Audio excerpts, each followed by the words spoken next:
O presidente Jair Bolsonaro é despreparado, indeciso e que recua muito nas decisões. O senhor concorda com esse pensamento? O Twitter colocou, na verdade, você tem hoje um poder que nenhum poder controla. Quem que a população votou, no Bolsonaro ou na família dele? Bolsonaro acha que como um presidente no dia a dia ele se comporta como presidente da República? Existe um comportamento natural do poder ao qual nós estávamos acostumados. O presidente Jair Bolsonaro postou um vídeo pornográfico na sua conta do Twitter e fez uma crítica ao Golden Shower. Ele obteve maioria, nós vamos ter que respeitá-lo como presidente. E a maior oposição está dentro do governo. Os filhos podem derrubar o presidente Bolsonaro?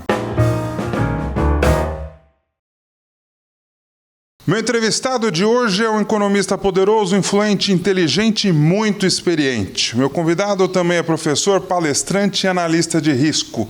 Professor Delfim Neto, seja bem-vindo mais uma vez ao Ping Pong com Bonfá. Bonfá, é uma grande alegria estar com você de novo. Você só esqueceu de dizer que é velho. Com quantos anos você está? 91. Mas isso é bom, não é? É maravilhoso, não vou. O que a vida te ensinou, hein, com 91 anos? A vida não ensina nada, basta viver. Em menos de 6 dias, o presidente Jair Bolsonaro já trocou 2 ministros e talvez tenha que trocar um ministro de turismo que está sendo investigado pela Polícia Federal. O que está ocorrendo com o governo federal? Uma boa parte do ministério do Bolsonaro é de extrema competência. Eu acho que no campo da justiça, no campo da economia, no nível, por exemplo, da execução, você tem ministros extraordinários, quer dizer, não há crítica possível. Você pega, por exemplo, o caso do Ministério da Infraestrutura, do Tarcísio. Não tem nada equivalente, quer dizer, é uma verdadeira revolução. Executou aqueles programas que o Temer tinha deixado em 30 dias. Está fazendo coisas extraordinárias. Costurou, na verdade, uma coisa que parecia impossível. Era trazer o Tribunal de Contas e o Ministério Público para dentro dos problemas e montou um acordo entre eles que vai permitir acelerar a execução de obras na infraestrutura, vai permitir, na verdade, que você use o capital privado com leilões de tarefas importantes na ferrovia, na rodovia, nos portos, de forma que é fundamental entender que, do ponto de vista técnico, tem uma área um pouco escura do governo, uma das quais a educação era um exemplo, mas o resto é gente de altíssima qualidade. Os generais que estão lá são pessoas extremamente competentes e não tem nada a ver com as forças militares. Eles são... O que é um general da reserva? É um civil desempregado, mas muito bem formado e com muita capacidade, conhece o Brasil. Não tem ninguém que conheça o Brasil mais do que eles. Eles vivem no Brasil e atravessam o Brasil o tempo todo. Tem, sim, alguns setores sombrios, mas o grosso é de gente extremamente competente. Quais são os setores O sombrios? que você descobre? Professor, outro dia o presidente Jair Bolsonaro disse, abre aspas, desculpem as caneladas, não nasci para ser presidente, mas nasci para ser militar, fecha aspas. Como é que o senhor avalia essa declaração dele? Ele, na verdade, é um chito franco. Falou a verdade. Ou você acha que ele está mentindo? Não sei. Então, eu acho que não. Ele falou a verdade. Uau! Então, será que ele se arrependeu? Não creio. Na verdade, deixa eu lhe dizer, o Bolsonaro significou uma mudança muito importante no processo. Foi um vendaval em que o Brasil queria essa mudança. Você, no fundo, essa mudança começou quando a Lava Jato, que é também uma mudança especial no Brasil. A Lava Jato é um ponto de inflexão na história. Você pode ter as críticas que você quiser, tem abuso aqui ou abuso ali, mas o Brasil nunca mais vai ser o mesmo. Você acha, professor Delfim, que o Bolsonaro age como um presidente no dia a dia? Ele se comporta como um presidente da República? Ele é um cidadão absolutamente espontâneo. E eu acho que ele tem adocicado um pouco a sua posição nos últimos 30 dias. Mas é claro que ele não tem respeito, digamos, ou melhor, é que ele transcendeu, na verdade, aquelas relações de poder que são naturais. Quer dizer, existe um comportamento natural do poder ao qual nós estávamos acostumados. O fato dele ter transcendido isso não significa que seja mal. É uma nova forma de fazer. Então, eu não vejo, honestamente, não é aí que se vai encontrar uma contradição no Bolsonaro.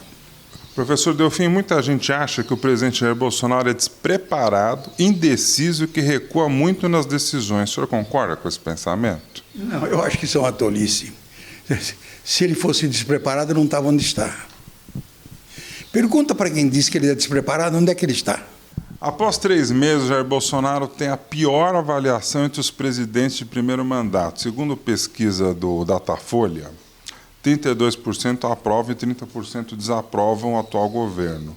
Como é que o senhor avalia esses números? Primeiro, eu acho que você nunca deve brigar com fatos. Então, você goste ou não goste do Datafolha, eu vejo o seguinte: um grande número de pessoas votou no Bolsonaro em legítima defesa. Contra o PT? Exato. Então, esse número sofreu um pouco de desilusão. E eu acho que essa manifestação, essa perda de, digamos, essa redução do charme do antipetismo é que se abateu um pouco e ele tem hoje perdeu um bom pedaço daquilo que ele tinha quando foi eleito. Então essa lua de mel se explica por isso? Eu acho que esse negócio é o mais importante, é exatamente isso.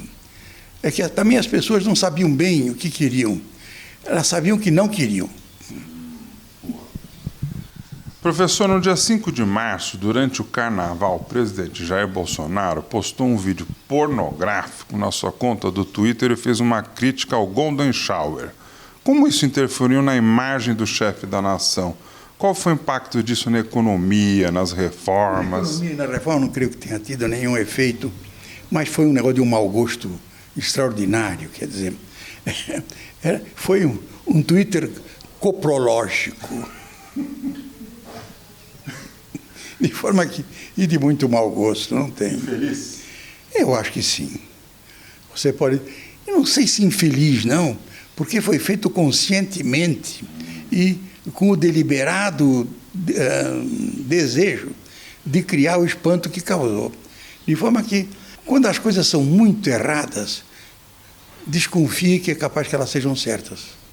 Agora, você acha que isso é prioridade para um presidente da República? Mas não é até você que vai discutir isso. É ele que sabe se é ou não. A ideia nossa é a seguinte: nós queremos que ele se comporte como nós gostaríamos. Infelizmente, não tem jeito. Ele obteve maioria e até 2020 nós vamos ter que 2022 respeitá-lo como presidente. Em 2022 nós vamos poder votar diferente. O que o Bolsonaro deve fazer para aumentar o apoio da opinião pública e consolidar suas propostas de governo? Eu acho que não vamos ter também nesses 90 dias. Você fez 2 ou 3 coisas que são muito importantes. Vamos lá. A proposta da segurança e a proposta para a reforma da Previdência. São 2 propostas muito profundas. Ele deu para os dois, tanto para o Moro como para o Guedes, a liberdade e o poder de agir,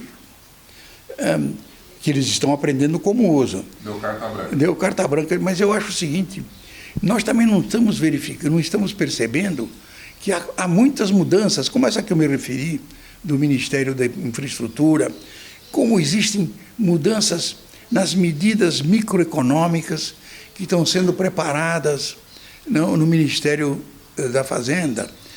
Existe todo um processo em andamento que vai se tornar visível daqui a muito pouco tempo. E o que eu acho também é que não adianta negar tudo, porque é óbvio, por exemplo, que está havendo uma mudança importante, e não na direção desejada pelo Bolsonaro.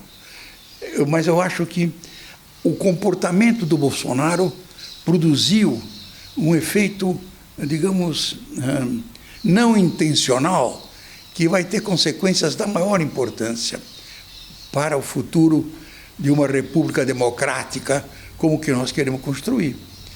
Quando eu vejo que ele confundiu, na verdade, o exercício da política com o comportamento de maus políticos, ele satanizou a política. Ele satanizou o quê? Ele satanizou a única forma civilizada que o homem encontrou para acomodar as divergências entre eles. Então, o que nós temos que cultivar é o aperfeiçoamento dessa república democrática. Por onde passa esse aperfeiçoamento? Pelo aperfeiçoamento do Congresso. O poder está na Câmara. Quando ela se submete no amoro com o Executivo, ela precisa ser cuidada, ela tem que ser uma virgem. Não pode se meter para o escurinho. Então, o que acontece? E qual foi, na minha opinião, a maior consequência ainda não percebida? Sim. Foi de que, pela primeira vez, o Rodrigo propôs, Rodrigo Maia, que a Câmara faça a reforma tributária. Ou seja, pela primeira vez a Câmara retoma o poder que o poder legislativo tem em toda a sociedade democrática, republicana e democrática. Ou seja, nós estamos abrindo um novo caminho. É por isso que eu digo, essa foi uma consequência não intencional da ação inicial do governo, da qual, na minha opinião, o Brasil vai se aproveitar. O Brasil vai acabar sendo, de verdade, se esse processo continua, uma economia, uma sociedade republicana e democrática.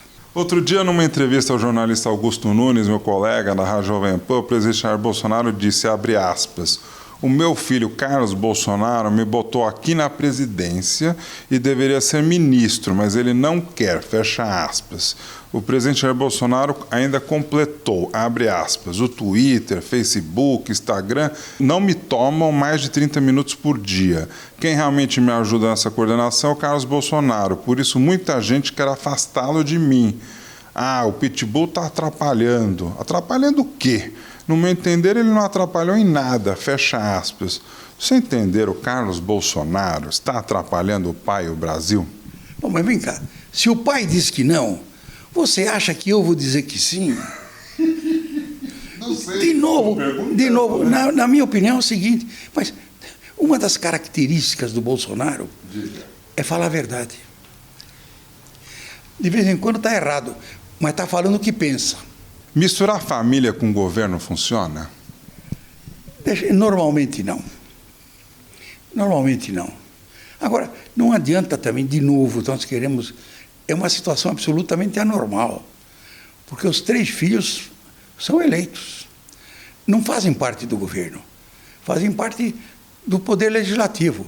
Vão lá brigar agora com as coisas que estão acontecendo. Agora, em quem que a população votou? No Bolsonaro ou na família dele? Votou nos 2. Tanto é verdade que os 3 foram eleitos com uma quantidade enorme de votos. Não adianta querer negar este fato. Brigar com os fatos é uma estupidez. O Chito não ganha 1.800.000 votos para senador, de graça. O outro não ganha não sei quantos milhões de votos para deputado, de graça. Nada. Foi um vendaval que levou para lá um grande número de pessoas que, como aconteceu naquela reunião com o Guedes, não sabe para que foram levados lá. Delfim, a maior oposição está dentro do governo? Não creio que... Na verdade, todo o governo tem grupos. Todo governo criam-se grupos. Os ciúmes é a coisa mais deliciosa do homem. É verdade. Tem sujeito que não sabe que tem coisa melhor, mas ele só os ciúmes, inclusive, é broxante. Professor, os filhos podem derrubar o presidente Bolsonaro? Podem? Não, eu acho, deixa ele dizer, são todas hipóteses. Nós estamos tentando encontrar causas futuras, possíveis. Bom, esse negócio tudo são simples conjecturas, que não tem nenhum resultado e não vai levar a lugar nenhum. Não vai levar a lugar nenhum. Porque eles vão continuar se comportando como eles estão se comportando. Por uma simples razão, eles acreditam que isso está aumentando o seu poder.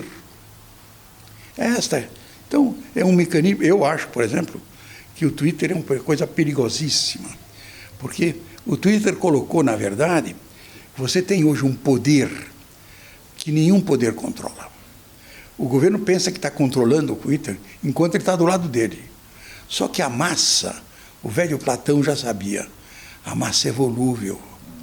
A massa gosta de vingança, a massa não gosta de justiça.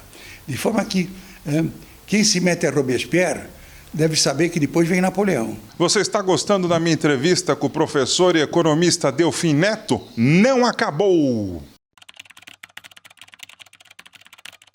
O que o presidente Jair Bolsonaro, o ministro Paulo Guedes, sua equipe econômica podem fazer para diminuir esse número de desempregados? O desemprego é a maior tragédia que uma sociedade pode ter. O senhor acha que o governo deixou Paulo Guedes ser massacrado? Por que a reforma da Previdência apresentada pelo governo é tão importante para o futuro do Brasil?